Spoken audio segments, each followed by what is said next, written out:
aux Assises nationales du HS2, Haute Sécurité Santé, nous sommes tous concernés. C'est notre affaire à tous. Et c'est notre devoir à chacun de relever ce défi majeur du XXIe siècle, adapter notre société au vieillissement et trouver les moyens d'y faire face, grâce en particulier à notre excellence médicale liée à notre incomparable capacité d'innovation.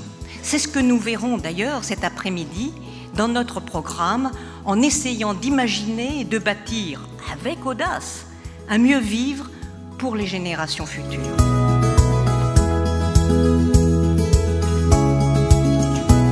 Le bien vieillir touche à la fois à la santé, bien sûr, mais aussi à la sécurité, à l'aménagement des logements, au financement de ces aménagements, et puis évidemment à la solidarité. L'augmentation de l'espérance de vie. Mais plus longtemps, en toute sécurité. Bien vieillir dans un lieu choisi. Centré sur la personne. Qualité de la vie.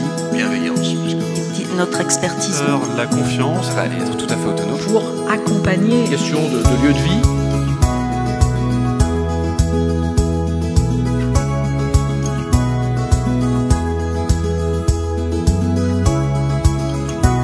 La télémédecine, dans un premier temps, ça peut paraître un peu froid. Dans un deuxième temps, ça peut être chez soi, avec un aidant à côté. Et tout d'un coup, la chose se transforme. Moi, je suis psychanalyste et je fais des consultations par Skype. Et c'était improbable, si vous voulez, improbable de dire mais comment? Et ça marche très bien, bien sûr. Je pense qu'il y a une modification finalement avec des outils de plus en plus conviviaux qui vont permettre d'avoir réellement une aide authentique avec la médecine connectée. Le monde est en train d'évoluer et qu'il faut évidemment, plus que l'accompagner, il faut être en amont de ces transformations pour essayer de les comprendre et puis les adapter au plus vite.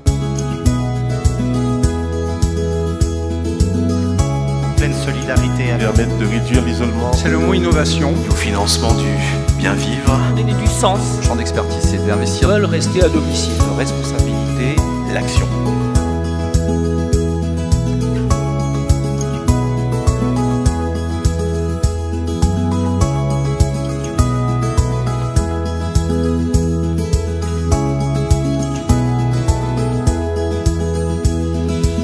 Donc l'enjeu par rapport à HS2, c'est qu'on arrive à faire les liens entre le public et le privé. On a intégré que les technologies pouvaient être une source de bien-être, de confort ou de sécurité dans le logement, qu'elles avaient leurs briques à apporter. Il faut vraiment apporter la confiance, de l'humain et de la confiance. On peut réconcilier les éléments de rentabilité, de nécessité économique et l'humanisme, car finalement c'est peut-être le mot le plus transverse de cette matinée. Ce qui me marque, c'est le foisonnement des idées et des acteurs pour faire émerger des projets importants. Je retiens que les mots-clés sont communication et coordination et que le principe fondamental est qualité. Mais ces nouvelles technologies, Bénéficerie. Là, de rassurer, Interagir avec. preventive, de formation, Réinventer. des médecins disponibles, Connaissance. la médecine du futur, Il reste des outils. Médecine de précision. une relation de confiance.